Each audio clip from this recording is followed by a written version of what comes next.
By the way, it's National Infertility Awareness Week, and experts say 1 in 10 people will experience infertility in his or her lifetime. 1 in 10. Oh, it's really, really common. Yeah. I know so many people that are dealing with this. So we have a doctor, Stephen Salwin, the doctor. medical director at South Jersey Fertility Center, says there's many ways to build our family. And his patient, Marissa Weatherby, joining us to talk about something that we hadn't heard in our newsroom really about. So thank you for sharing your stories.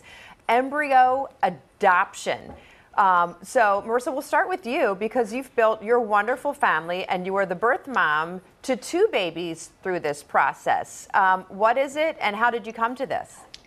So our story in short is that my husband and I were diagnosed with severe irreversible infertility. At the time, we thought that our options were super limited to traditional adoption or sperm donation. And at the time, our hearts just were not prepared for the risks involved with traditional adoption. And with sperm donation, we would have a child that's biologically related to one of us and not the other. And we were afraid that that would cause a resentment or a barrier in our marriage, which we weren't willing to jeopardize.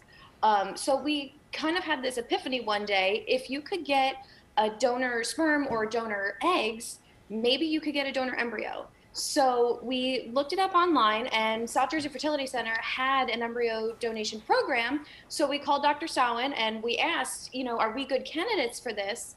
And turns out we were, and Dr. Salwin and our whole team at South Jersey Fertility Center walked us through the process every step of the way.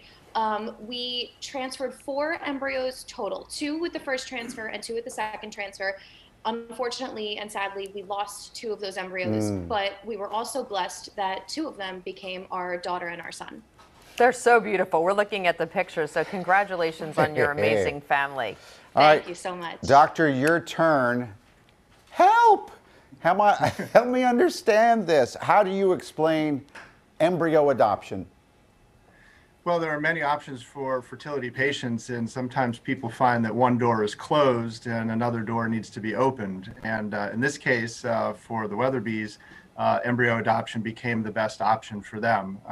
So there are embryos that exist from other infertility couples that have undergone IVF, and they've completed their family already and don't wish to destroy those embryos. They wish to donate them. And it's an act of supreme benevolence, really. And those embryos are available for couples to have their family the way that they need to. How does it work? By the way, you need some more diplomas, doctor. Highly educated man.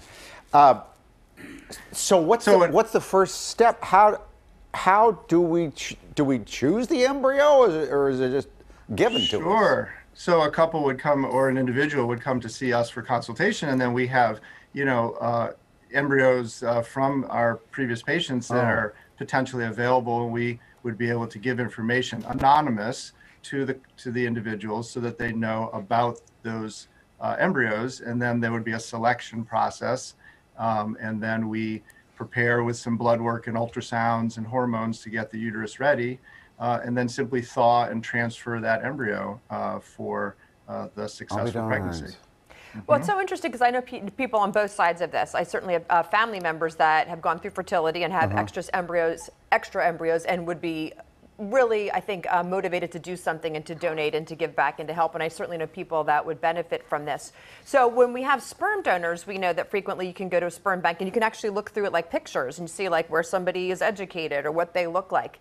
Marissa, where are we in this process? Because it evolved between your first and your second child. So we received an entire folder full of portfolios, and in those profiles, we were able to get extensive medical history on not only the couple that were donating, but their extended families as well. So we had medical history for the couple, their parents, their grandparents, their brothers and sisters, aunts, uncles, and that was our primary factor in determining which profile we wanted to go with, who was the healthiest. Once we narrowed that down, we did look at physical characteristics just to see how close we could get to ourselves. That wasn't our primary deciding factor, but we took it into brief consideration. And once we figured out which profile we wanted, we let our donor embryo coordinator, Jessica May, know, and we got the process started. We started with, blood work, like Dr. Solomon was saying, ultrasounds, and then the hard stuff. Yeah. So that's kind of how that works. I hear Lennox. I know.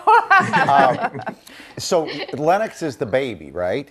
Yes. And then he's 1 month, and then my daughter will be 2 in May. And what's her name? Marin. Oh, I So like pretty. that name. Yeah. What a Thank you. beautiful name. Well, thanks for letting us know about this and educating me, certainly. Doctor, did I screw up your last name? How do you say your last name? Solomon, you had it Solomon. correct. Okay. Yes. I got it thank right. you. So if people want to take part in this process, how can they do it? Because I think that there are so many thousands of families that would be very interested in this. How can they get some more information, Doctor? So anybody can call South Jersey Fertility Center, for example, to set up a consultation if they're interested in being a recipient. And importantly, if somebody has done IVF and is interested in donating their embryos, they should contact the clinic that they've been working with, because it's estimated that there are many frozen embryos just waiting to be utilized in the country. So, Gotcha. Oh, what a neat story. Thank you both for your time. We really appreciate it. All right. Thank you very for much. giving us the opportunity to share the story. Heck yes. It was a great story. It's 8:20. By the way.